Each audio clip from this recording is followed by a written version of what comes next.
¿Qué tal, amigos? Muy bienvenidos a Con Ánimo de Lucro. Ya saben, un espacio de información y análisis económico de confianza, un oasis para la economía entendida desde el lado correcto de la historia, desde la defensa de la libertad, la prosperidad, la propiedad privada y el respeto a la búsqueda de la felicidad. Hoy, señoras y señores, sí vamos a hablar de Eurovisión. Y dirán ustedes, ¿qué le ha pasado a Luis Fer Quintero, que va a hablar de Eurovisión en un programa sobre economía? Bueno, pues porque hemos tenido polémica. ¿Y hemos tenido polémica merced a qué? A la actuación de un ente público, en este caso, que nos cuesta a todos nosotros nuestro buen dinero, que es Radio Televisión Española. ¿Que cómo se conectan Eurovisión, Radio Televisión Española y un programa de economía? Vamos enseguida.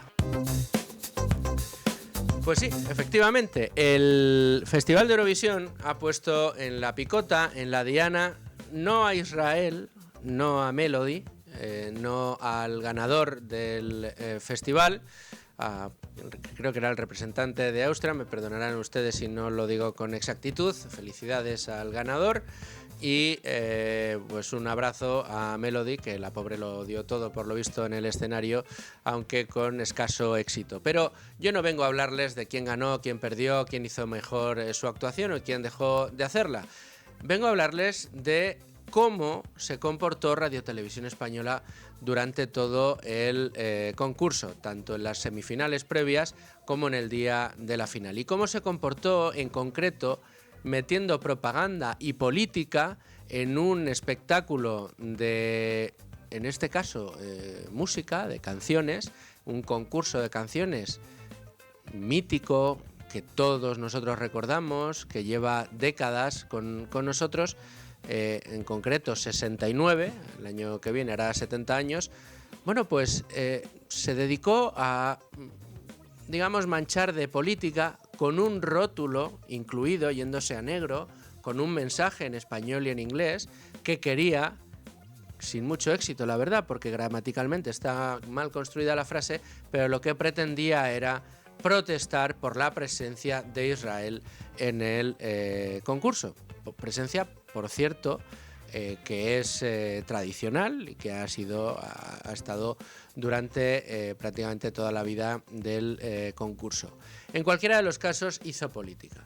Y eso hace que hoy podamos hablar aquí precisamente de este ente público de Radio Televisión Española y preguntarnos, por ejemplo, por qué nuestros bolsillos, el suyo, el mío, el de todos los que aquí en el estudio me acompañan, tienen que sufragar precisamente un ente público, en este caso una empresa pública, un medio de comunicación extraordinariamente dopado en lo que a presupuesto se refiere, en lo que a personal se refiere, para que termine, en este caso, siendo el protagonista de la polémica que ha surgido después de un festival de Eurovisión. ¿Y todo por qué? Pues porque era más importante para Televisión Española protestar por la presencia de Israel, imponerse al lado de Hamás y de los gazatíes, como ha hecho en muchas ocasiones el presidente del gobierno, dicho sea de paso, que centrarse únicamente en el concurso musical. Tanto es así que, según nos cuentan las crónicas, hasta la propia organización del festival tuvo que llamar la atención en varias ocasiones a Televisión Española por sus comentarios sesgados contra Israel en el concurso. Ahora parece que el hecho de que ese famoso televoto, supuestamente el voto que han emitido los eurofans españoles en el concurso y que dieron su voto mayoritario a Israel, pues por lo visto dice Televisión Española, o no dice, pero sí que insinúa y lo ha hecho en sus piezas informativas, que podría haber algún tongo y que hay que revisarlo porque hay que comprobar, porque nadie se puede creer que después de toda la propaganda que han puesto encima de la mesa y después de todas las críticas a Israel, resulta que la canción más votada en España haya sido la de Israel. Esto es lo que no le entra en la cabeza a Televisión Española, que después de toda esa propaganda haya sido capaz de pasar eso. Y dirán ustedes, ¿y por qué con mi dinero tengo que financiar yo esa televisión? Ya me dirán ustedes qué pasaría si desaparece Televisión Española, si dejamos de sufragar, atención, con hasta 1.200 millones de euros al año para que contraten a nada más y nada menos que 6.700 personas de empleados públicos en la televisión, en el ente público de Radio Televisión Española, ya me dirán ustedes qué pasaría si desaparece eso, si nos ahorramos ese dinero. Mi pregunta es, ¿cuál de sus derechos fundamentales se vería cercenado? ¿No tener a un propagandista por las mañanas como Silvia Unchaurrondo sería algo que atentaría contra algún derecho fundamental de los que tenemos los españoles y que vienen reconocidos y recogidos en nuestra Constitución?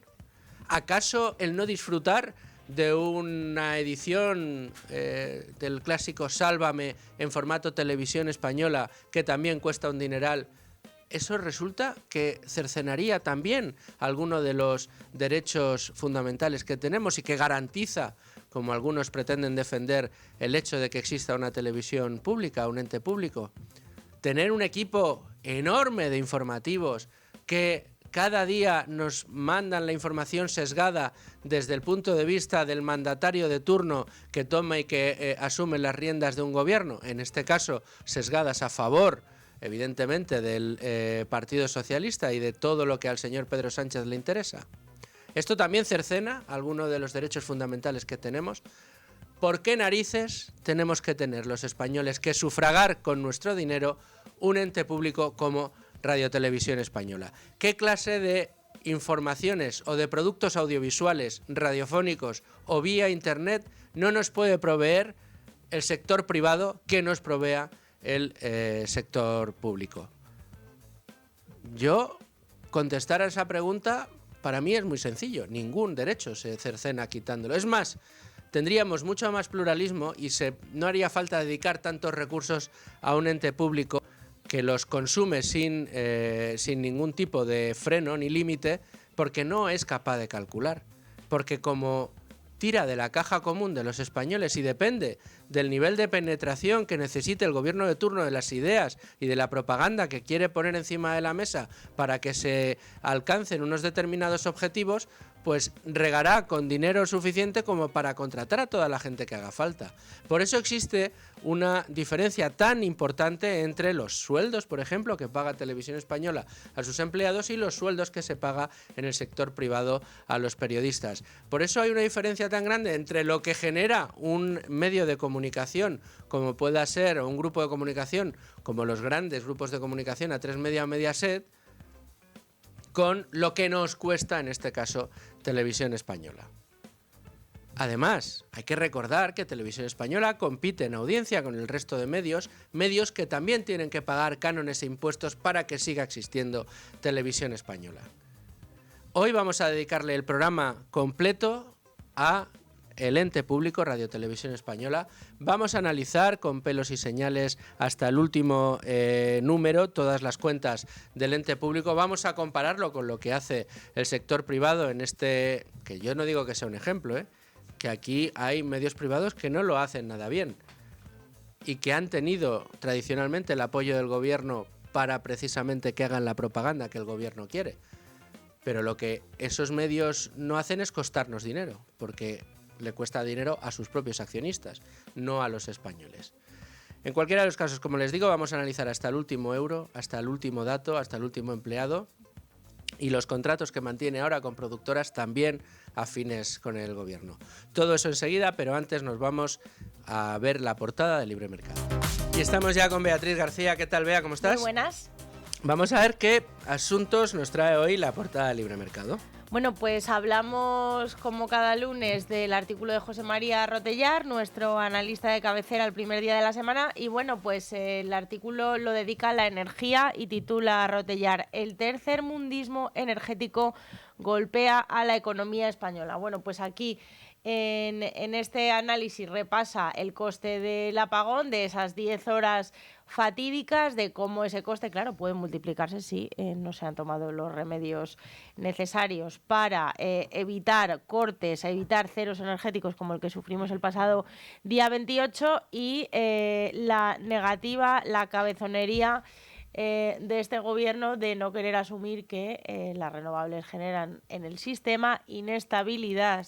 Esta obsesión por las renovables es una de las condenas que ahora mismo estamos sufriendo los españoles, que todos dependemos en mayor o menor manera, por supuesto, de la energía y del suministro. Entonces, bueno, pues ya estamos, bueno, pues imitando a los países del tercer mundo en vez de imitar a los mejores. Un artículo, la verdad, que imperdible, el que firma hoy, como casi todos los suyos los lunes, José María Rotellar, el profesor Rotellar. Pero tenemos, mira, te quería preguntar por la de Madrid, de Diego Sánchez de la Cruz, que me parece un éxito, un ejemplo más del éxito económico. Buenas noticias, por fin, sí. Y luego me tienes que contar esto del caso Pircala. Bueno, pues vamos a empezar por Diego Sánchez de la Cruz, ese artículo que firma y que, bueno, hoy nos habla de que Madrid ha dado el sorpaso a Dublín. Y nos repasa un poco pues las claves del éxito económico de la comunidad que preside Díaz Ayuso. Y bueno, pues son datos de Eurostat. O sea, al final Madrid se ha convertido en la cuarta economía más grande de la Unión Europea, ha superado a Dublín y bueno, pues en datos de producción. Y bueno, pues repasamos por qué la Comunidad de Madrid es la locomotora de España y una de las locomotoras de Europa, porque pues una de las claves está en los bajos impuestos, pero también menos burocracia, facilidad para hacer negocios y bueno, pues un modelo basado en la libertad, todo lo que se pueda, que siempre es poco, siempre hay que abrirse un poquito. Siempre se puede mejorar. Eso es. Y mira, hoy que estamos hablando de televisión española, una idea para la señora Ayuso: puede usted prescindir de Telemadrid y no pasaría absolutamente nada. Sí pasaría, que a lo mejor podría reducirnos un poquito más los impuestos, que sigue habiendo margen. Por supuesto. Ahí lo dejamos. ¿Qué es esto del caso Pircala? Bueno, pues un caso curioso, ahora que a la izquierda le gusta tanto poner a Finlandia como ejemplo de éxito estudiantil y éxito académico, bueno, pues hay un estudio, un papers que investigó un caso claro de adoctrinamiento en las aulas. Esto fue entre el 73 y el 75. Finlandia, se les enseña a los alumnos el marxismo más puro, comunismo, cómo este tipo de regímenes en teoría son capaces de mejorar la vida de la gente, cuando ya sabemos que es todo lo contrario. Bueno, pues no solamente que este plan de estudios, que era bueno, pues de historia, de ciencias sociales y demás, no sirvió precisamente para nada, porque simplemente les enseñaban pues principios soviéticos, leninistas y demás. Fue un experimento, pero es que los alumnos no aprendieron de otras materias. O sea, generaron un retraso en el sistema de estudios y en las escuelas que luego a la hora de hacer las pruebas y demás se dieron cuenta de que no solo no sabían lo que estaban estudiando ni los verdaderos efectos, sino que el resto de materias, bueno, pues tampoco. Ejemplo infame de cómo el adoctrinamiento come el cerebro a los alumnos y sobre todo lo anestesia. Buenísima la pieza de Miguel Puga en este caso. Cuéntanos, ¿qué nos estáis preparando para mañana? Bueno, pues vamos a hablar de los impagos de Sánchez a las renovables, esta deuda capítulo que llevamos a las espaldas todos los contribuyentes, 27 condenas, vamos a repasarlas una a una y bueno, las que vengan, porque ya tenemos las condenas, ya tenemos que pagar los intereses de demora y ya tenemos que afrontar muchos litigios con otros países de nuestro entorno. Pues estaremos muy pendientes, Bea, muchas gracias. A vosotros, hasta luego. Hasta mañana. Y vamos a ir ya con todo el tema del día. Tengo ya conmigo a Rubén Folguera, pero antes recuerden que tienen ustedes una oportunidad de oro para invertir en el negocio inmobiliario sin necesidad de tener que comprar un piso, hipotecarse, reformarlo, ponerlo en alquiler, buscar inquilinos, a realizar los contratos, estar pendiente de las derramas, etcétera, etcétera, etcétera. Desde 250 euros a través del crowdlending inmobiliario ustedes pueden obtener rentabilidades de entre el 10 y el 13% en plazos de entre 10 y 15 meses y todo con garantía hipotecaria. ¿Que cómo funciona esto? Entren en www.cibislend.com y entérense de todo. Con ánimo de lucro, con Luis Fernando Quintero. Llévanos siempre contigo. Síguenos en nuestras cuentas de Twitter, @esradio y @libertaddigital. Y sé el primero en enterarte de lo que está pasando.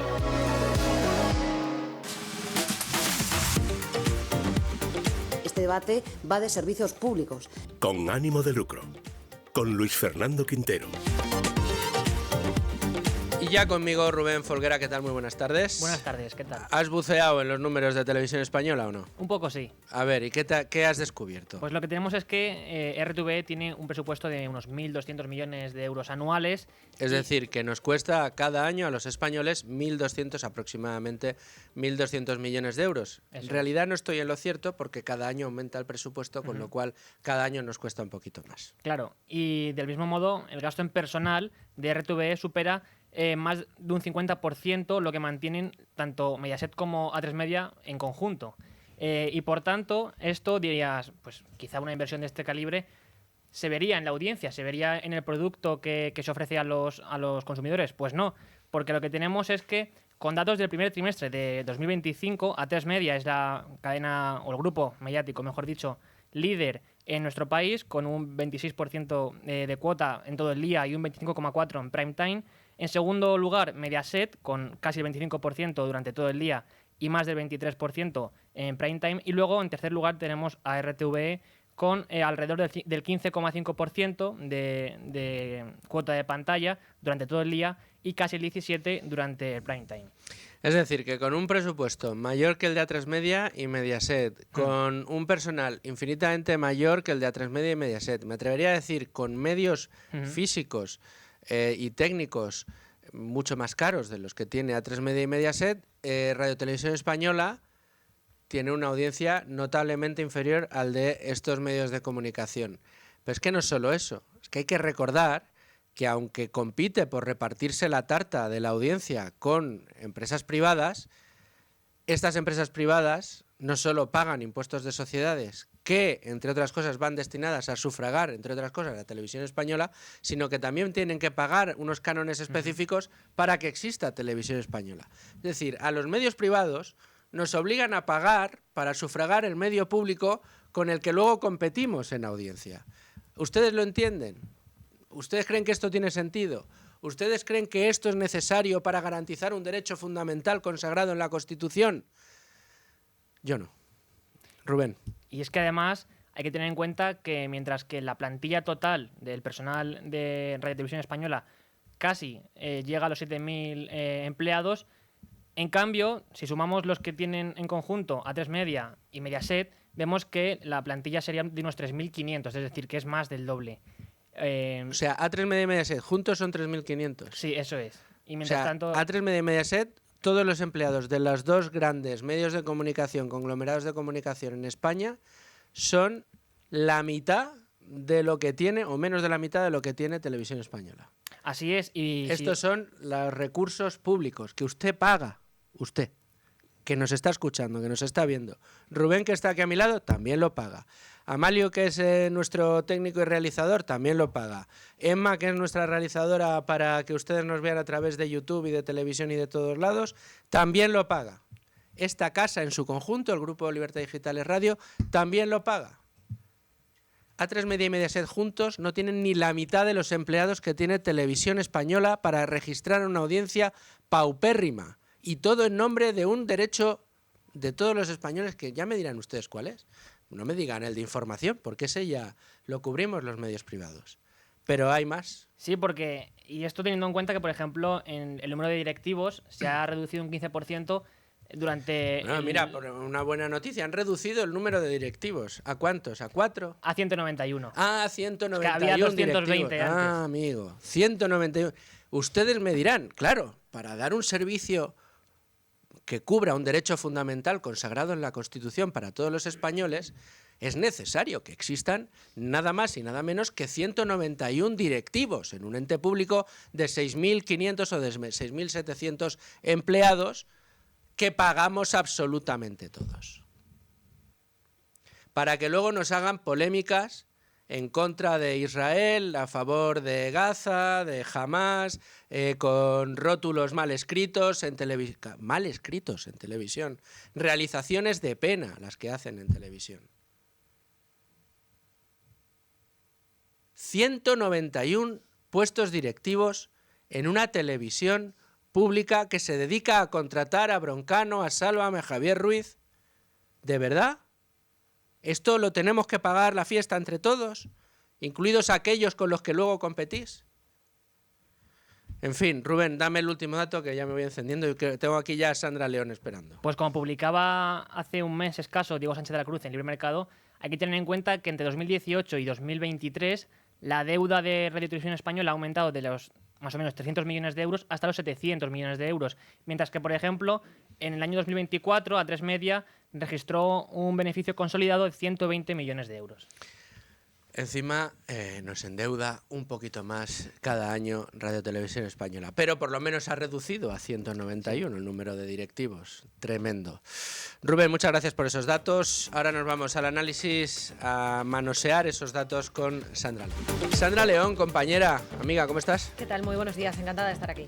Hombre, si teníamos que hablar de Televisión Española, sepan ustedes, para el que no lo sepa ya, que Sandra León es la compañera que desde la redacción de Libertad Digital en este grupo pues ha buceado de una manera más intensa, ya no en las cuentas de Televisión Española, como en los tiras y aflojas políticos que ha habido y en los escándalos múltiples pues que nos han llevado a la contratación de Broncano, que ha ido a los relevos dentro de la cúpula de Televisión Española, esas broncas que hubo en su día. Broncas por Broncano también. En definitiva, hemos traído este tema aquí hoy, Sandra, como decíamos en el comentario inicial, aprovechando la polémica que se ha generado este fin de semana a cuenta de un festival que debía ser solo de música, que gusta y mucho a quien le guste. Reconozco que a veces lo veo casi por prescripción familiar, no por otra cosa, pero que en esta ocasión ha derivado en una gran polémica porque está pidiendo explicaciones Televisión Española por el resultado de Israel, después de dedicarse durante todo el concurso a poner a parir a Israel cada vez que tenía ocasión. Bueno, lo que hemos vivido yo creo que es ya pues la cúspide, ¿no?, de todo el escándalo de Radio Televisión Española. Es verdad que la politización de Radio Televisión Española no es nueva, esto es algo que viene de muy atrás. Perdona, y que ha existido con todos los gobiernos. Pero fíjate, eso era lo que te iba a decir yo y me gustaría empezar por ahí, porque es verdad que cuando uno piensa en otras épocas, pues con todos los gobiernos hay una politización. Pero yo creo que el gobierno de Pedro Sánchez tiene un rango distintivo que es muy peligroso. Y es que hasta ahora, si tú te paras a pensar, la mayor politización, ¿dónde se daba? En los informativos. Sí. Todos los gobiernos de turno, pues manoseaban de manera más cantosa o menos los informativos, pues para o tapar ciertas cosas o darle más énfasis a otras, lo que sea. El problema... Se metía su sesgo, sí, se suele decir. Eso ya se daba por hecho. El problema y lo que marca un punto de inflexión con este gobierno, con el gobierno de Pedro Sánchez, es que esa politización llega ya a todos los ámbitos, no solo a los informativos, sino también a los programas informativos, a los programas de entretenimiento, y luego tiene además otra vertiente de la que luego si quieres hablamos, que es la parte económica, ¿no? Que es como, además de la politización, pues doy cierto dinero a productoras amigas. Con lo cual, yo creo que el escándalo de este gobierno es mayúsculo por eso, porque no se queda en esa politización de informativos que ya pues se daba prácticamente por hecha. Y luego, bueno, pues hablabais hace un momento de la necesidad o no de una televisión pública que al final pagamos todos, que yo creo que esto es algo en lo que hay que hacer mucho hincapié porque a veces se nos olvida, que es que lo estamos pagando todos. Y yo creo que a lo mejor, bueno, mi opinión personal es que las televisiones públicas hoy en día no tienen ningún sentido, porque estamos en un mercado totalmente abierto, se abren muchas posibilidades a través de Internet, en fin, que no tiene mucho sentido tener una televisión pública. Quizá puedo entender a aquellos que defienden a lo mejor las televisiones autonómicas, porque dicen, bueno, cumple una función de información, de cercanía, que a lo mejor pues en otros sitios no se da. Bueno, todavía. Pero ¿qué sentido tiene una televisión pública que pagamos todo para que Pedro Sánchez haga con ella lo que está haciendo, ¿no? Y bueno, pues en este sentido el capítulo de Eurovisión es uno más, es vergonzoso. Es verdad que es un festival que ya está politizado desde hace mucho tiempo, pero lo que hemos vivido con el tema de Israel es vergonzoso, ¿no? Esos comentarios en los días previos de los comentaristas que además ignoran la masacre de Hamás, lo ignoran por completo, pero sí que meten su cuña contra Israel y luego, pues a pesar de que nos habían dado ya un toque de atención, oiga, eso no lo pueden hacer porque es meter política y aquí no pueden meter política, encima en el informativo, antes de que empiece el Festival de Eurovisión, pues ponemos un mensajito. Como el que se puso. Un mensajito además mal escrito, ¿eh? Hoy precisamente Jesús Fernández Úbeda hace un análisis, una disección de ese rótulo, que se fue a negro. Era un mensaje, no es un rótulo que diga que habrán visto ustedes millones en los informativos que están mal escritos, con faltas de ortografía, que no corresponden a la noticia que se está dando. Esto, para el que esté un poco atento en los informativos, esto les pasa muy a menudo a la gente de Televisión Española, con los presupuestos que tienen, con las máquinas que tienen, con lo todos que los pagan, trabajadores. con lo que pagan a cada uno. Mira, fíjate, déjame este paréntesis nada más, aunque a lo mejor era mejor contarlo más adelante. Los que nos dedicamos a esto desde hace años, Sandra, y tú y yo estuvimos en COPE años cuando estábamos de becarios, y al menos yo salía más a las ruedas de prensa y eso. Yo siempre alucinábamos todos con los medios de Televisión Española. Total. O sea, tú te ibas con tu grabadora y con tu cuaderno a una rueda de prensa y el de Televisión Española aparecía con el técnico de sonido, con el pertiguista, con el que le ponía el micro, el productor y el redactor. Eran 3 o 4 o 5 en algunos casos el equipo que iba a cubrir una rueda de prensa que tú cubrías con una grabadora y un boli. Ahora ya ni grabadora, ahora ya todo el mundo con su teléfono. Bueno, pues este despliegue de medios es el que ha puesto encima Televisión Española para luego escribir más los rótulos. Pero decías tú, antes de empezar el informativo pusieron el rótulo, antes de empezar el festival, pero es que antes, o mejor dicho, después, se despacharon con informaciones, noticias como esta. A pocos minutos de que comenzase la final, cientos de manifestantes pro-Palestina trataron de hacer todo el ruido que se intentó silenciar dentro. La policía cargó contra algunos de ellos. En un año en el que se ha insistido especialmente en ser apolítico, esquivar la realidad fue inevitable. Justo antes del festival, Radio Televisión Española difundió este mensaje. Lo hizo después de que la organización advirtiese de una posible multa si se repetía durante la emisión otra referencia a las víctimas de Gaza. Anoche la presentación de Israel fue mucho más sobria que la del resto de países. Durante la actuación en algunos momentos se escucharon abucheos y se vieron banderas palestinas. Al menos 2 personas trataron de subir al escenario. Una propuesta que tuvo un éxito aplastante en el televoto. Se llevó la máxima puntuación con 297 puntos. Entre ellos, la nuestra. España dio 12 puntos a la propuesta israelí. Yuval Rafael se catapultó hasta la segunda posición. La candidatura de Israel no cuenta solo con el respaldo de la audiencia. El año pasado, su gobierno confirmó la gran inversión que realizó para aumentar el televoto. Vamos, que aquí hay que ver qué pasa porque Netanyahu es el que ha amañado el concurso y esta es la información pública que todos necesitamos, sin la que no podríamos vivir. Hombre, nos van a hacer una auditoría del televoto que probablemente a lo mejor conozcamos antes el resultado que el informe sobre el apagón. O sea que... Mira, muy bien tirado, Es Sandra. que nos están convirtiendo esto en un asunto de Estado como si fuera lo más importante que nos pasa cuando, pues lo que te digo, o sea, seguimos sin saber a estas alturas qué pasó con el apagón, que me parece que es mucho más importante y mucho más relevante para el día a día de los ciudadanos. O bueno, hablando de Televisión Española, hemos tenido un escándalo con las oposiciones que se filtraron los exámenes. ¿Dónde está ahí toda la información? Eso no interesa, ¿no? Nos interesa más atacar a Israel.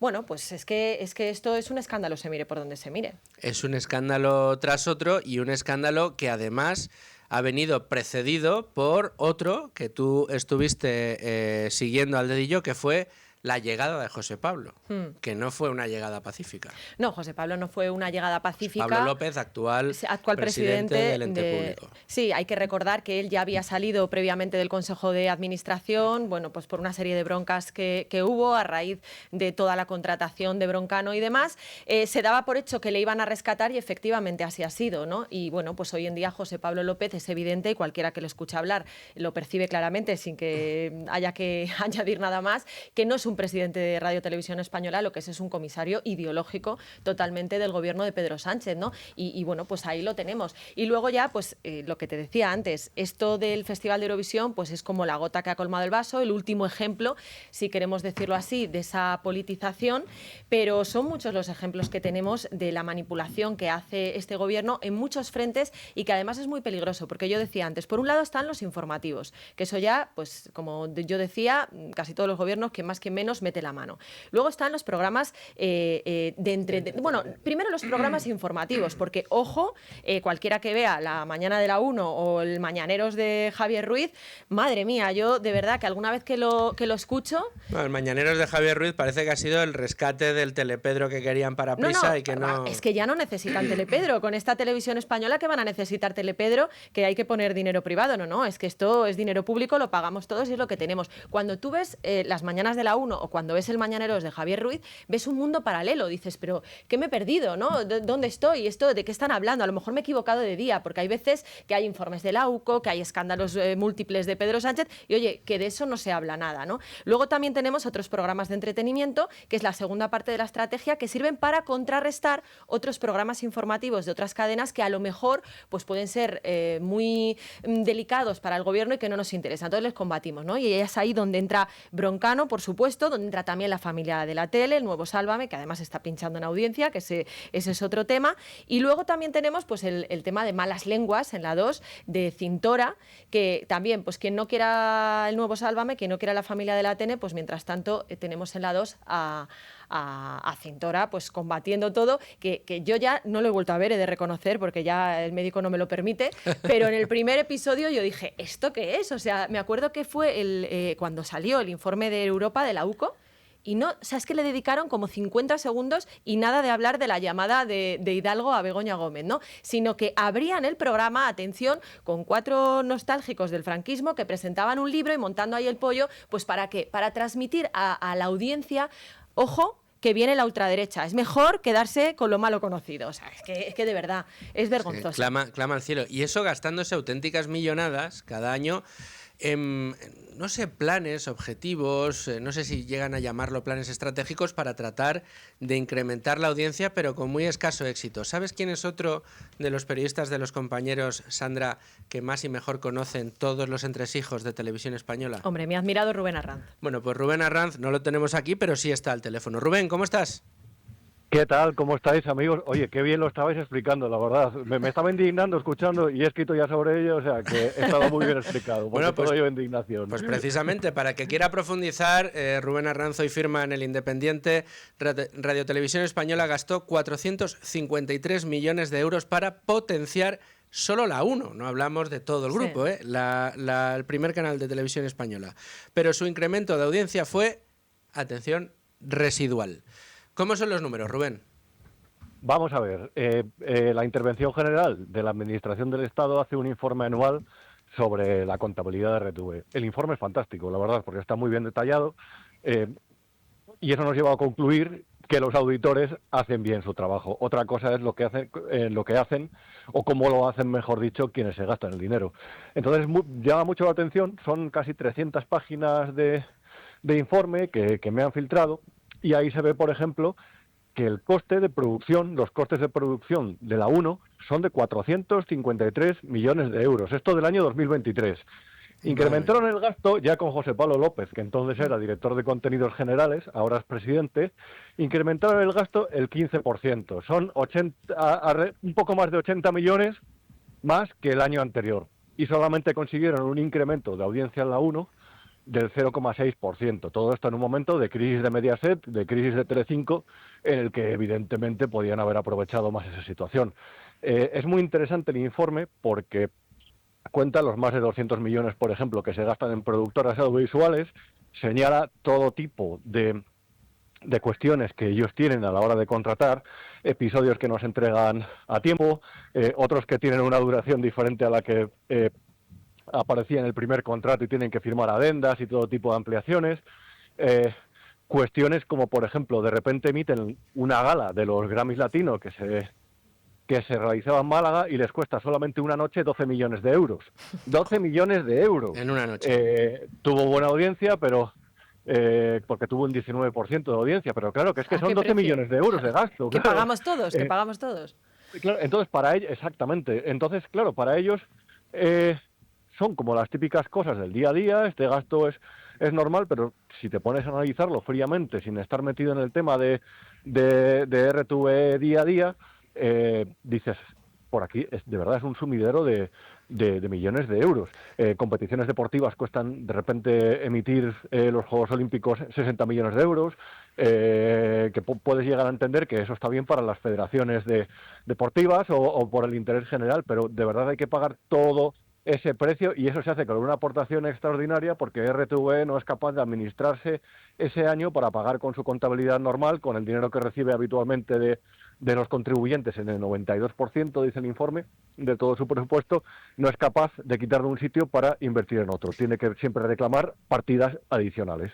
Rubén, hablabas de que en productoras se está gastando, según el informe de la intervención del Estado, unos 200 millones de euros. Pero ¿estás insinuando o estás afirmando que Televisión Española, con 1.200 millones de euros de presupuesto, una plantilla de 6.700 empleados, todos los medios habidos y por haber, cámaras, operadores de pértiga, operadores de micrófono, operadores del pelo del micrófono, de la pértiga, tiene que contratar producciones a productoras privadas que no sé, me imagino que alguna será de Contreras, alguna será de Prisa, alguna será pues de los amiguetes de turno de siempre.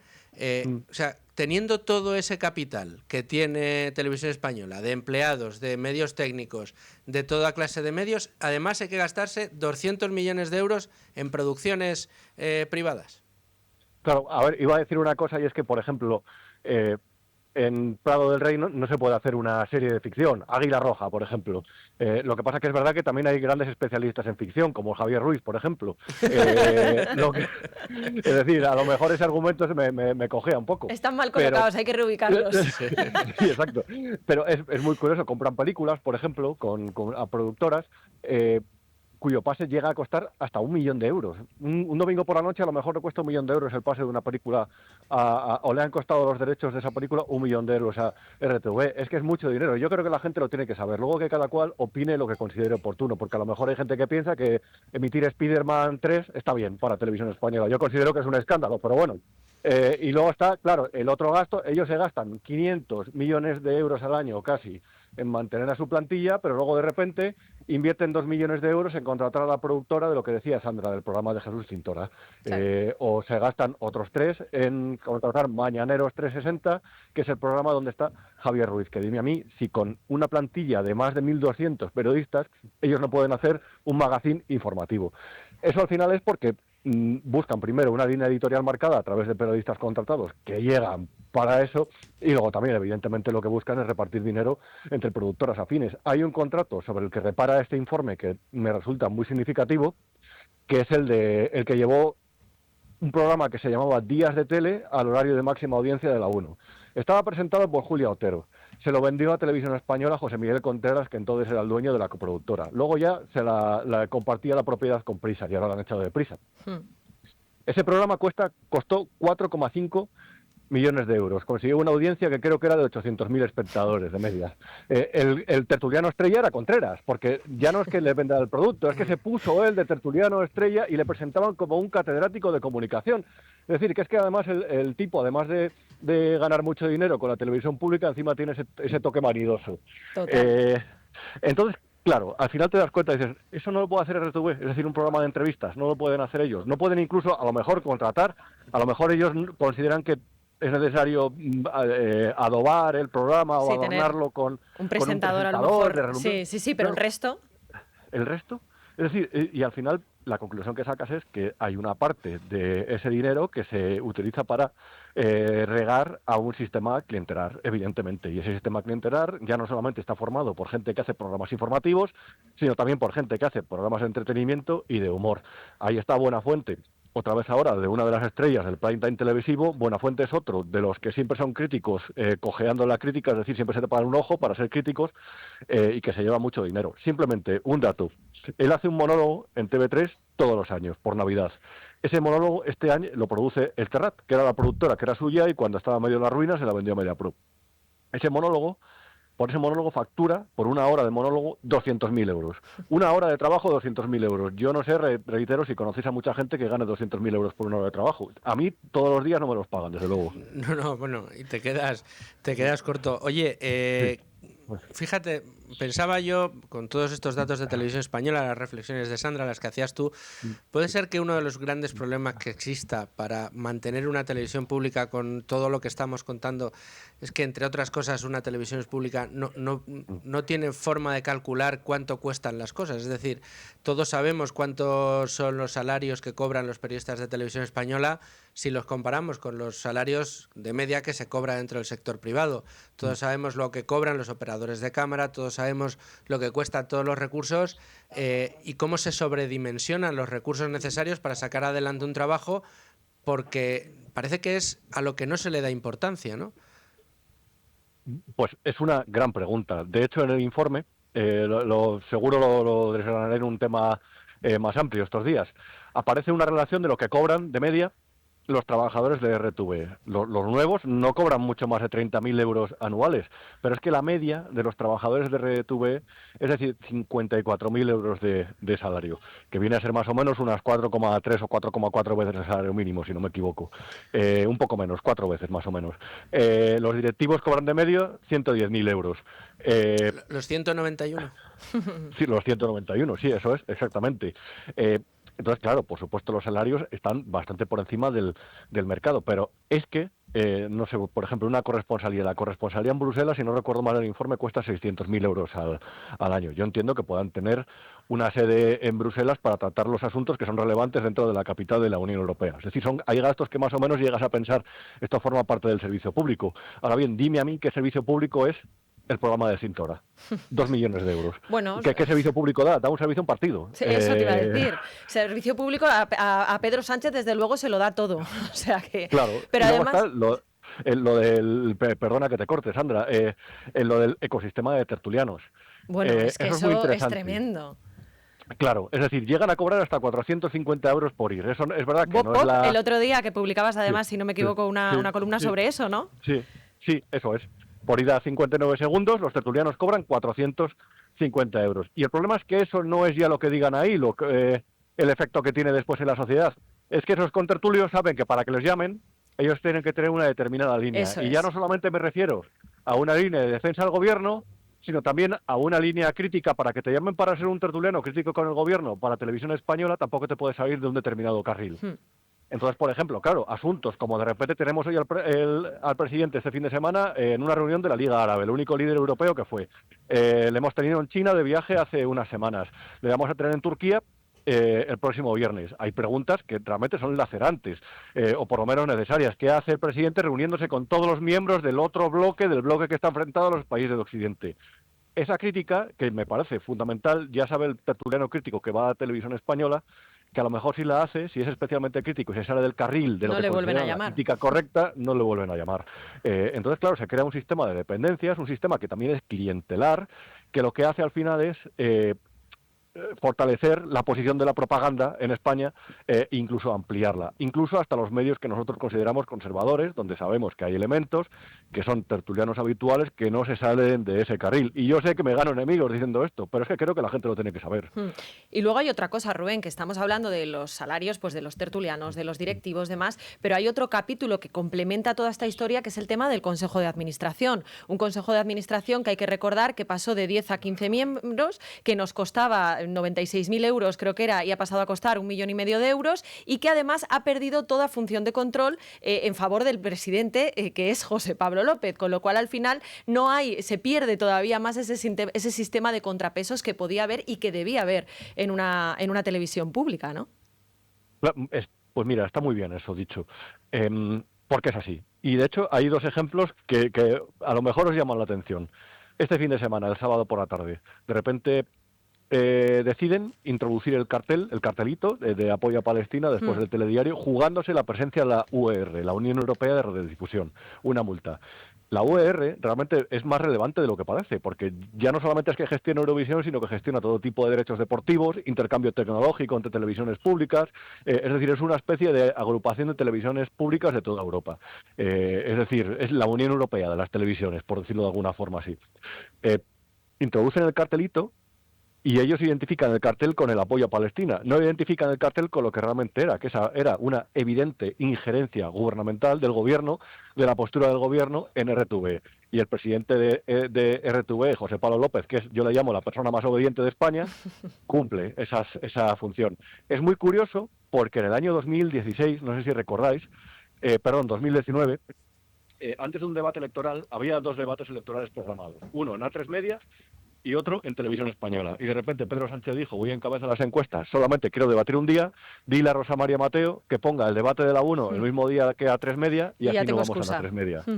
Bueno, pues es verdad que la directora de informativos de la 1, en el telediario también, se opusieron a ese cambio, dijeron no pueden utilizar la televisión pública Es verdad que luego es verdad que había una línea de defensa de Podemos ahí, pero bueno, por lo menos salieron y dijeron no pueden utilizar Televisión Española para cumplir con la agenda gubernamental. Esta vez con todos los contrapoderes destrozados en Televisión Española, en el sueño de Pedro Sánchez para con el resto del país, no dijeron nada, al revés, tragaron. Y de hecho ayer veías a las Almudena Ariza y a los Xavier Fortes hacer alarde en sus redes sociales de lo bien que había hecho Televisión Española y de lo cómplices con el genocidio que son quienes simplemente se oponen, como es mi caso, a que la televisión pública se instrumentalice para que cumpla la agenda de intereses del gobierno. Es la verdad que es dantesco. Rubén, te agradezco muchísimo que hayas querido contar con nosotros, que hayas querido, bueno, pues aceptar esta llamada y permitir este atraco que te hemos hecho. Y bueno, pues espero la próxima vez poder verte aquí en el estudio. A los amigos siempre hay que atenderles, así que encantado, de verdad. Un abrazo a los dos. Un abrazo muy fuerte. Un abrazo, Rubén. Mientras yo sigo aquí con Sandra León, quedan 8 minutos hasta que nos vayamos al boletín informativo de la 1, pero claro, con todo esto que hemos contado, con todos los aspectos, mires por donde mires, no hay por dónde cogerlo. Es decir, desde el Consejo de Administración, fíjate, aquí voy a enseñar la patita fíjate que un miembro de ese Consejo de Administración, a quien hemos querido invitar en más de una ocasión, además porque es una persona, la verdad, que súper interesante y que cuenta las cosas muy bien, y aparte de a lo que él se ha dedicado, lo conoce perfectamente, a buen entendedor, pocas palabras bastan. Algunas de las ocasiones que hemos querido invitarle nos han dicho que no le dejaban desde Televisión Española, porque eso de entrar en medios que compiten directamente con Televisión Española, pues que no le iban a dejar. A mí me gustaría recordar en este punto, insisto, que el resto de medios privados financiamos también, vía impuestos y cánones, a Televisión Española, para que luego le diga a los miembros de su consejo que no puede ir con sus competidores. ¿Quiénes le financian? También el salario que cobra por los consejos este consejero. Pues mira, no sabía eso, pero me parece sorprendente, porque además estamos hablando de un consejero, no estamos hablando de un periodista que puedas decir, oye, que tienes una cláusula aquí de exclusividad y no puedes ir a otro medio de comunicación, ¿eh? No sabía esa excusa, pero desde luego que me parece dantesca. Pero fíjate, una cosa que te escuchaba antes decir con este tema de, bueno, es que lo financiamos todos, la televisión pública, ¿no? La financiamos todos, los medios privados, pero además compitiendo en desigualdad de condiciones, porque hay que recordar que la televisión pública hace tiempo que no tiene publicidad.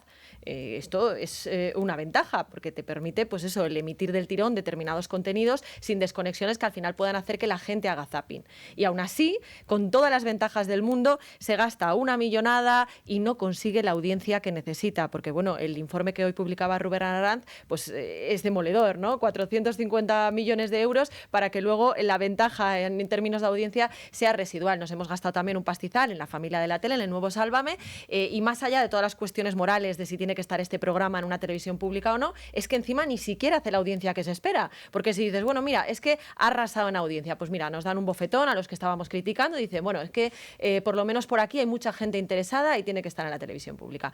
Es un despropósito, se mire por donde se mire, y la fiesta, insisto, la pagamos todos. ¿Y para qué pagamos esta fiesta? Bueno, pues para que se hable de Eurovisión en lugar de los problemas que tiene el hermano del señor presidente del gobierno, quien parece que hasta plagió también la danza de las chirimoyas. La danza de las chirimoyas. Como decías tú, para normalizar un apagón que llevó a cero energético a todo un país supuestamente desarrollado como es España, y tapándolo, bueno, pues con crónicas de fíjate, la gente que contenta estaba, salió a la calle, se iba a los bares a terminarse las cervezas antes de que se enfriaran. Era un día motivo festivo, Fue ¿no? terrible, ¿eh? Yo recuerdo a Pedro Sánchez presumiendo en el Congreso, que yo decía, ¿esto qué es? Presumiendo que aquel día, que fíjense, sin semáforos y sin nada, hay un 24% menos de incidentes. De verdad que es que, o sea, si no fuera tan triste, sería para reír y no parar. Además, sirvió para que al día siguiente se duplicara el consumo muy por encima de lo que normalmente se consume. Te tiraste un día sin poder dar servicio, sí. Normal que al día siguiente. Bueno, pues para eso sirve Televisión Española, para que no se informe sobre las conclusiones de la investigación sobre el apagón, para que no se informe sobre todo lo que vamos conociendo del rescate de Europa, para que no se informe. Fíjate, a Miguel Ángel Pérez me da que no le vamos a ver mucho en Televisión Española. Creo que a ti no te han invitado todavía a Televisión Española. Tampoco. A nuestro director, a Raúl Vilas, creo que tampoco le han cursado invitación. A ti tampoco te van a invitar, ¿eh? No, Lo siento. Bueno, no espero la invitación de Televisión Española. Pero es tremendo. Al final, todo se resume en un uso propagandístico de los recursos públicos que, como tú dices, en un momento determinado se decidió abandonar la publicidad dentro de Televisión Española, que por un lado se veía, hombre, pues por lo menos no va a competir conmigo por los anunciantes. Pero es que era trampa, porque lo que sí que iba a competir en presupuesto. Hombre, yo no me financio vía publicidad, con lo cual me tengo que financiar todo vía presupuestos públicos. ¿Quién va a llenar la caja de los presupuestos públicos? Pues entre otros el resto de televisiones. Pero es que además eso tenía una justificación. Lo que se nos vendió en su día con el hecho de quitar la publicidad de Televisión Española es esto: al no tener que competir con otras televisiones, puede centrarse en lo que se considera que son los principios básicos y los valores que debe perseguir. Los derechos fundamentales consagrados en la Constitución. Sí, eso, pues lo que debe perseguir un medio público, y entonces pues a lo mejor otras cosas que en cadenas generalistas no tienen cabida, pues las podemos dar hueco como se merece en Televisión Española, en la 1 o en la 2. Al final, ¿esto se ha traducido en eso? No, es que en el momento en el que, como presume, porque además presume de ello José Pablo López, la televisión pública está compitiendo por programas tipo Sálvame o por programas tipo Broncano, pues entonces que vuelva a la publicidad, porque si lo que está haciendo es el mismo producto que se hace en las televisiones privadas, oiga, vuelvan a la publicidad, compitamos todos en igualdad de condiciones y los medios privados dejan de tener que sostener a la televisión pública. Es más, desaparezcan o privatícenlo. ¿Qué grupo de comunicación podría sostener las nóminas, el número de empleados, los recursos que tiene, concursando en igualdad de condiciones con los demás, compitiendo por publicidad? Es que tiene una deuda acumulada de más de 700 millones de euros. Ojo, que ese es otro capítulo, que hace poco publicaba un artículo Diego Sánchez de la Cruz. Perdóname, lo has dicho mal. No es que tenga una deuda, es que todos tenemos esa deuda que pagarle a Televisión Española. Buena corrección, pues eso es. Entonces, claro, es que lo que tenemos es que mirar las cifras y reflexionar más, porque yo creo que muchas veces no somos conscientes de eso, que como yo digo, de que la fiesta la pagamos todos y que ese es dinero que se podría estar invirtiendo en otras muchísimas cosas, ¿no? Cuando el tema de Broncano se habló mucho de la investigación, de la ELA, bueno, pero es que hay otras partidas diferentes y todo ese dinero, como digo, se está tirando por la borda en hacer una programación desde que se levantan hasta que se acuestan dedicada a salvar a Pedro Sánchez de muchas maneras posibles. Una es pues manipulando la información, otra es entreteniendo y haciendo ciertas gracietas y compitiendo con otros programas que a lo mejor le pueden hacer más daño al gobierno, pero al final el objetivo es el mismo. Y el único que está contento es un señor que es el presidente del gobierno, que está acorralado por la corrupción, se mire por donde se mire, y que sin embargo tiene una cadena a sus pies pagada con el dinero de todos, que se permite día tras día ocultar, cuando no manipular, todo lo que hay sobre su familia. Tenía dos. Tenía el ente público Radio Televisión Española y tenía a Prisa hasta que ya no es necesario. Se llevó mal con el señor presidente de Amber Capital, con el señor Ugurlian, que le sirvió de mucho hasta que dejó de servirle. Aquí la pregunta es la que hemos hecho, Sandra. ¿Qué necesidad hay de tener esto? ¿Por qué tenemos que seguir pagando esta fiesta? Ninguna. Bueno, pues esa es la reflexión que queríamos hacerle llegar a ustedes en un día en la que es noticia precisamente por esa polémica en Eurovisión. Sandra León, muchas gracias por acompañarme toda esta hora de programa especial sobre Televisión Española. A vosotros y nada, cuando quieras aquí estamos. Muy bien, muchas gracias, Sandra. A ustedes les dejo con los informativos de radio, con los servicios informativos de radio, Boletín de la Una, y regresamos en Con Ánimo de Lucro. No se lo pierdan, tenemos que asomarnos a los mercados y tenemos noticias importantes que darle. Y como siempre cerramos con De ellos aprendí. Seguimos en Con Ánimo de Lucro y lo hacemos cuando es la 1:05, las 12:05 en Canarias, abriendo página de mercados. Y tenemos a nuestro principal indicador, el de IBEX 35, por encima de los 14.000 puntos, un 0,31% abajo, lo que no le impide seguir, insisto, por encima de ese nivel de los 14.000 puntos. Estamos hablando de una revalorización en lo que va de año de más de un 20%, máximos desde 2008, y con compañías como Indra, Telefónica o Banco Sabadell encabezando las subidas, con subidas entre el 1,92% y el 0,9%, y las que más bajan ahora mismo mismo Acciona un 3,11%, Solaria Energía un 1,83% e Inditex un 1,61%. Esa es la foto fija de la cotización de nuestro principal indicador en el día de hoy. Pero los titulares hoy pasan por: el rojo se impone en el IBEX y Europa ante las fuertes caídas que anticipa Wall Street. ¿Qué está pasando? Bueno, pues que en este caso Moody's, la agencia de calificación Moody's, ha bajado la calificación de la deuda de Estados Unidos precisamente por ser extraordinariamente elevada. Empieza a pasarle factura a Estados Unidos su gran volumen de deuda. Vamos a analizar esto con nuestro analista de cabecera para mercados en el día de hoy, que es el asesor financiero y miembro del LWS Academy y LWS Research, nuestro amigo Antonio Hidalgo. ¿Cómo estás, Antonio?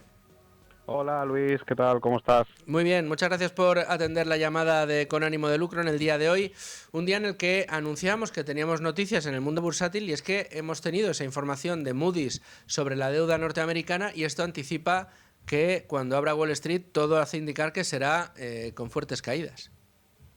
Sí, así es. Moody's es la primera vez que baja el nivel calificativo de la deuda desde 1949, y si nos sirve de referencia, ya en 2011 hizo lo mismo Standard & Poor's y en 2023 lo hizo Fitch. Esas semanas, bueno, en 2011 cayó el Standard & Poor's aproximadamente 10%, cuando Fitch lo hizo en 2023 cayó un 5%, digo no ese día, sino los días sucesivos, ¿no? Y parece que hoy vamos a anticipar, pues, efectivamente, caídas. Y si además le unimos a la noticia también preocupante del Banco de Japón, donde ha dicho que su situación económica puede ser la del país nipón, no peor que la de Grecia en su día, pues la verdad es que es normal que después de los días de beneficios haya hoy un poco de recogida, ¿no? Esto del Banco de Japón, mucho ojo, porque puede traer cola. Tengamos en cuenta que Japón, como decimos vulgarmente, ha estado llaneando o con una situación de estancamiento durante muchísimo tiempo, pero atribuíamos un poco a su desempeño monetario. Bueno, tampoco nos preocupaba mucho la producción de Japón, porque siempre hemos considerado, bueno, pues que es un país que al tran se puede mantener en esa situación sin edie. Sin embargo, todo hace pensar, después de estas declaraciones, Antonio, que esto de mantenerse estancado en pérdidas y con altos niveles de endeudamiento es una fórmula que ni siquiera a los japoneses les funciona, ¿no? No, es que estaba claro que eso, como tú has dicho, sine die no puede seguir pasando, ¿no? Algún día tenía que llegar el fin, no sabemos si será este. Ya tuvimos en agosto del año pasado un pequeño terremoto bursátil que duró pocos días, si lo recordáis, por el carry trade precisamente japonés, porque había mucha gente que, bueno, pues se endeudaba en yenes japonés para invertir en dólares, etcétera, y efectivamente eso provocó un desajuste.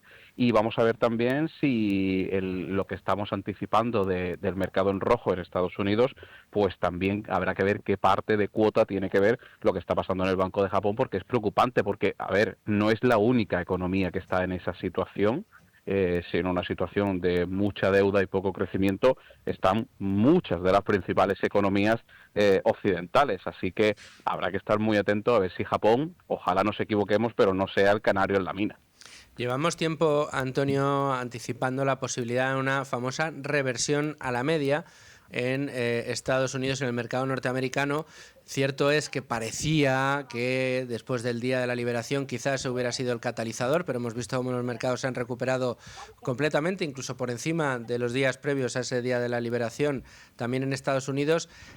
Sin embargo, seguimos hablando de reversión a la media. Precisamente aquí en este programa, la semana pasada nos lo comentaba el propio Edgar Fernández, a quien bien conoces, que ese fenómeno existe, es un fenómeno inexorable y antes o después llega. ¿Crees que este recorte de Moody's puede abrir la caja de los truenos en Estados Unidos y empezar a ver correcciones más fuertes y estancamiento en los crecimientos de los valores norteamericanos? Es pronto para saberlo. Lo que está claro es que siempre, ¿qué decimos a los inversores?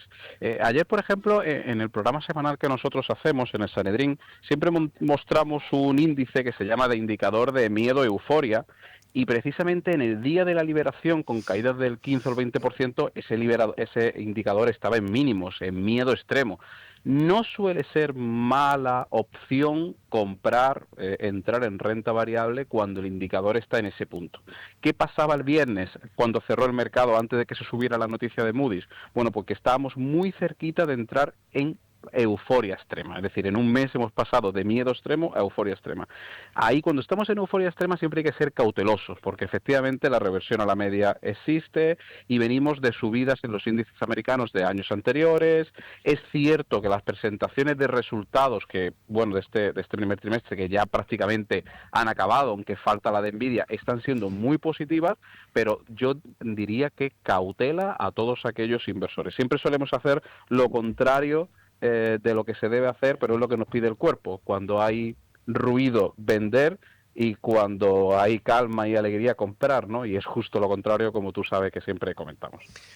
No, desde luego, esto es lo que siempre hay que tener en cuenta. Sin embargo, claro, empieza a haber mucho miedo y nos damos cuenta de que en España tenemos nuestros propios fantasmas. También leo hoy en prensa especializada, Antonio, que Inditex sufre en bolsa tras el pesimismo de Berkeley. Dice que son más cautelosos que optimistas. ¿Cómo puede estar afectando esto a una compañía como Inditex? Al final Inditex es una compañía que, aunque cotiza en España, es un gigante mundial.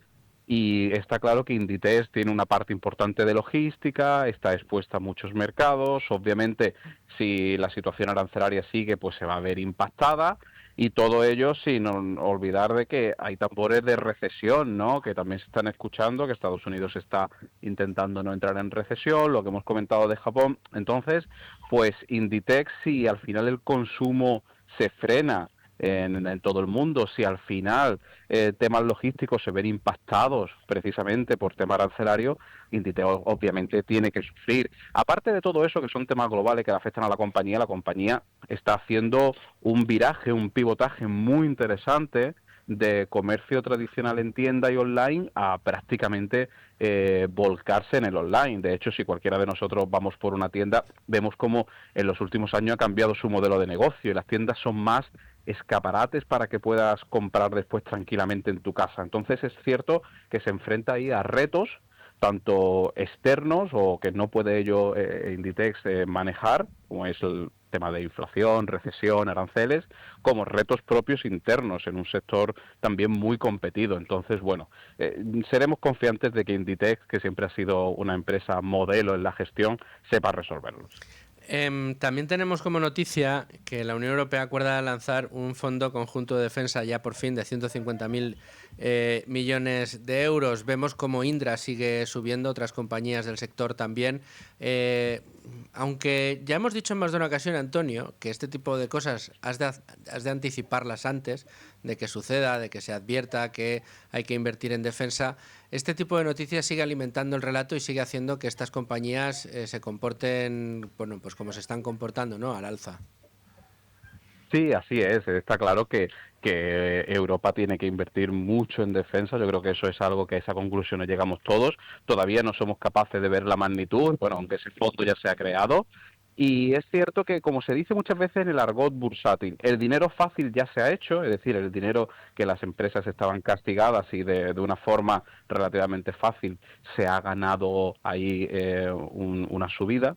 Pero habría que ver si todavía quedan recorrido y empresas relacionadas con el sector defensa todavía pueden tener ahí bastantes beneficios, ¿no? Es un sector, desde luego, a seguir muy de cerca y vamos a ver cómo al final también le puede afectar y a lo mejor puede dar un punto de entrada esta semana, que es clave, la resolución del conflicto entre Rusia y Ucrania, que estamos pendientes de precisamente declaraciones. Hoy Trump hablaba con Putin en principio. Bueno, a lo mejor, ojalá un posible receso del conflicto haga que den un posible punto de entrada a esta industria armamentística, y aquellos que piensen, como así pensamos muchos, que Europa tiene que invertir mucho en defensa, bueno, pues puedan hacer acopio de alguna acción en concreto, ¿no? Antonio, para terminar con uno de los valores que monitorizamos más y que más me gusta comentar contigo, que es el del Bitcoin, después de la rebaja de Moody's, digo, bueno, pues a lo mejor vuelve a hacer de refugio, pero no, ha caído ligeramente, aunque tenemos que decir que está por encima de los $103.000. Se está comportando para mí magníficamente, ¿eh? Yo siempre digo lo mismo, es un activo que tiene muy poca vida. Recordemos que no tiene ni siquiera 20 años y que sobre todo lo que se le ha criticado es su volatilidad y que no puede ser activo refugio y que no puede ser reserva de valor por esa misma volatilidad, y está teniendo unos movimientos lógicos, normales, un activo cotizado, dependiente como todos los activos de la oferta y la demanda, pero para mí el comportamiento está siendo magnífico. Si algunos oyentes recuerdan que yo decía que él mantuviera el rango de los 80.000, 100.000, me pareció una magnífica noticia. Bueno, que ahora esté por encima de los 100.000 me parece que habla muy bien de Bitcoin. Bueno, pues vamos a estar muy pendientes de esta criptomoneda y de todo lo que suceda. Insisto, tenemos un menú muy variado para el día de hoy con un mercado, en este caso el español, que está en máximos. Fíjate, llevamos, Antonio, en el IBEX 35 por encima del más 20% desde principios de año, ¿eh? Y el año pasado ya también fue un muy buen año para la renta variable española. ¿Crees que va a conseguir mantener estos márgenes hasta final de año? Ya sé que no tenemos la bola de cristal, pero ¿crees que los ingredientes apuntan más a beneficios a final de año o a tablas? Bueno, yo creo que, volvemos a la reversión a la media. El más 20 que lleva este año difícilmente lo va a replicar en lo que queda de año. Es decir, eso que todos los oyentes sean conscientes. Yo firmaría con que terminara con este más 20 a final de año. Ya sería un muy buen signo que termine con esto con doble dígito y además del nivel del 20%. Tiene ahora también, habrá que ver, porque seguramente esta tarde, si Estados Unidos abre muy negativo, quizá la tibieza, claro, ahora está plano y lo mismo esta tarde se arrastra un poco, ¿no? Pero ojo, que aparte de verlo siempre con el índice de los 14.000, 13.000, recordar una cosa, el IBEX 35 es un índice muy dividendero, y no se tienen en cuenta los dividendos, y el total return sí está en máximos históricos. Eso es decir, que por ahora hay que quitarse siempre el sombrero. Antonio Hidalgo, muchísimas gracias, como siempre, por estar con nosotros en Con Ánimo de Lucro. Un abrazo muy fuerte. Un abrazo, Luis, hasta ahora.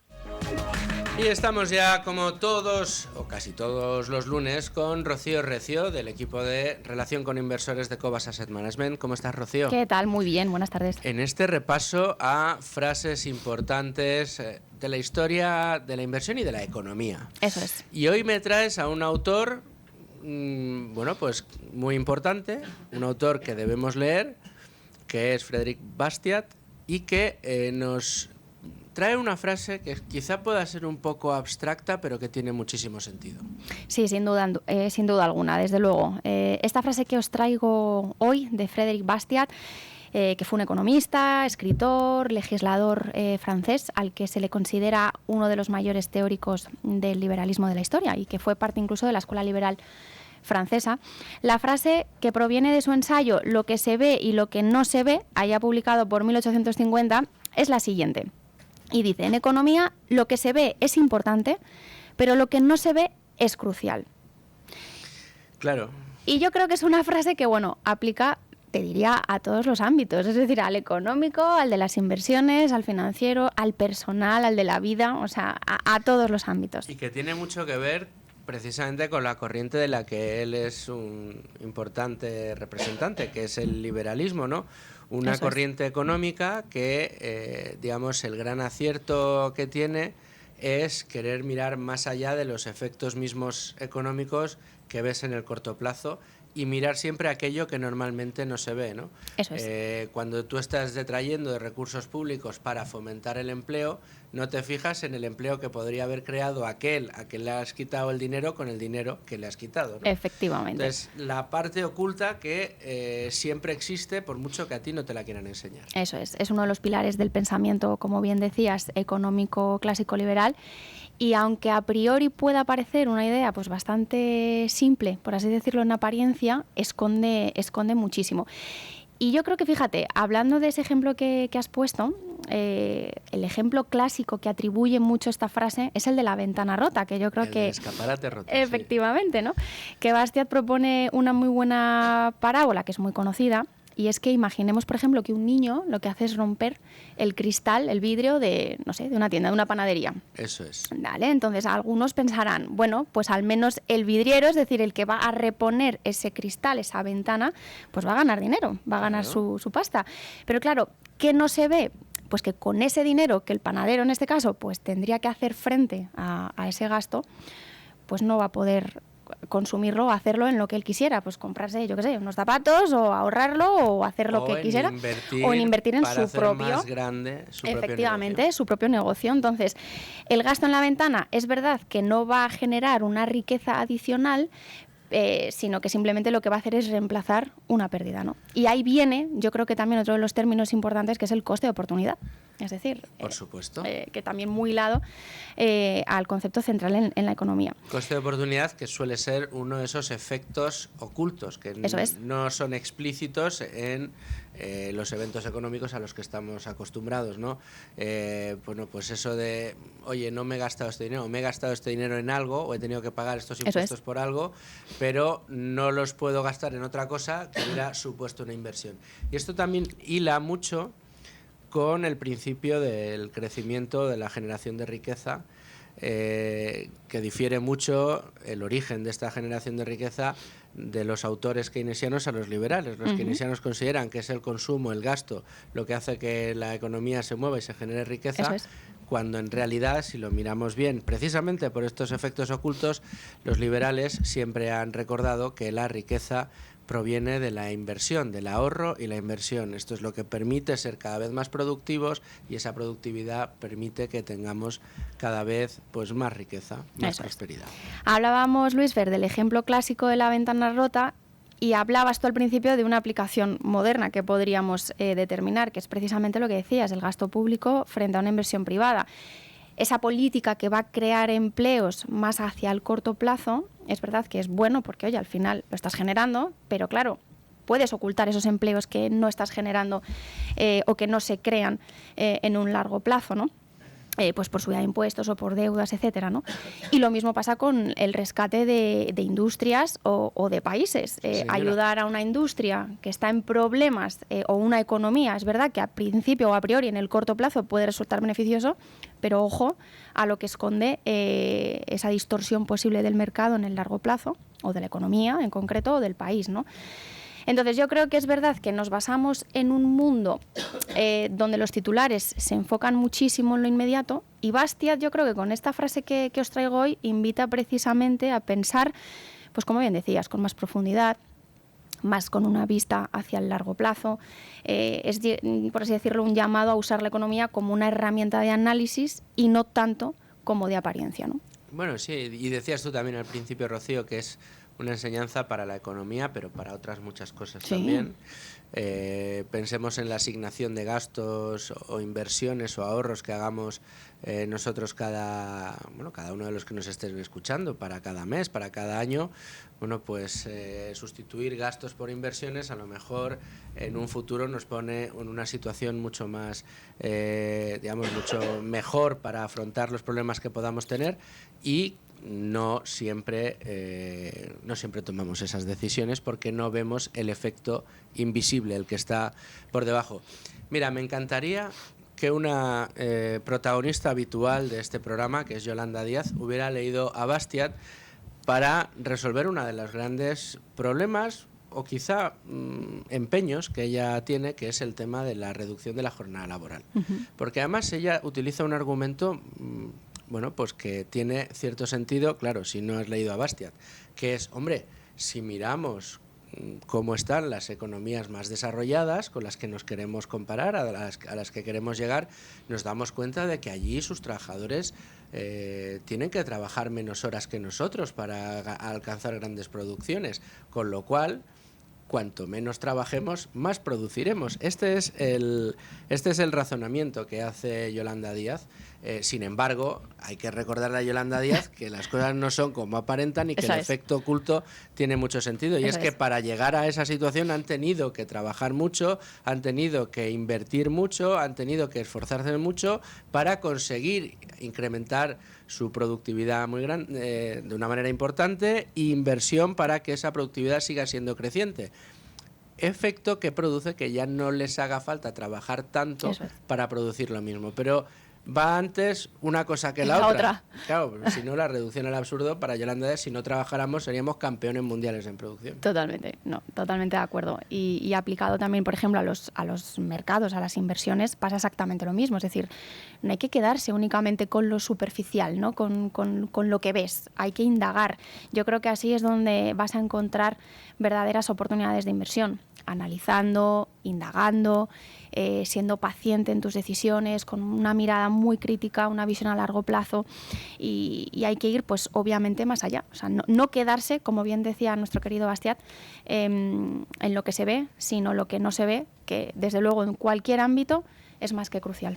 Mira, en el ejemplo que ponía yo hace un momento, casi podríamos combinar esta frase con otra, que es cuando te fijas en un país rico, fíjate en lo que ha hecho para ser rico y no en lo que hace cuando ya lo es. Entonces, igual, en la parte que no has visto, en la parte que no ves, es, en este caso, una de las más importantes. Recordemos, frase de Frédéric Bastiat, o Bastiat: en economía, lo que se ve es importante, pero lo que no se ve es crucial, es capital y es mucho más importante que los efectos que se ven. ¿Cuántos políticos no nos hubiéramos podido ahorrar si hubiéramos hubieran leído a Bastiat, ¿no? Efectivamente. ¿Cómo hubiera cambiado el cuento si hubieran leído algunos a Bastiat y lo hubieran interiorizado? Lástima que este tipo de autores entre nuestros gobernantes no son, desde luego, libros de cabecera. No lo es, no. Bueno, pues Rocío, te agradezco mucho que hayas estado con nosotros en el día de hoy, que nos hayas traído esta frase de Frédéric Bastiat, de la que tanto hay que aprender. Vamos a recordarla: en economía lo que se ve es importante, pero lo que no se ve es crucial. Y a partir de aquí, oye, pues invitamos a nuestros oyentes a que exploren más a Bastiat, que aprendan más de Bastiat, y desde luego aquí hacemos un check a una de las frases más importantes para entender economía y también inversión. Rocío Recio, muchas gracias. A vosotros, como siempre. Y a ustedes, señores oyentes, gracias, como siempre, por estar ahí un día más, por estar aquí un lunes más con Rocío Recio, con todos los que nos han ido acompañando en el programa de hoy, para acercar un poquito más la economía masticada de una manera que nos sepa bien a todo el mundo, que seamos todos capaces de entenderla. Nosotros seguiremos aquí, como todos los días, de lunes a viernes, a las 12. Espero poder contar con ustedes mañana, como siempre, a las 12. Hasta mañana, amigos. Es Radio Libre Mercado, 105.7 FM.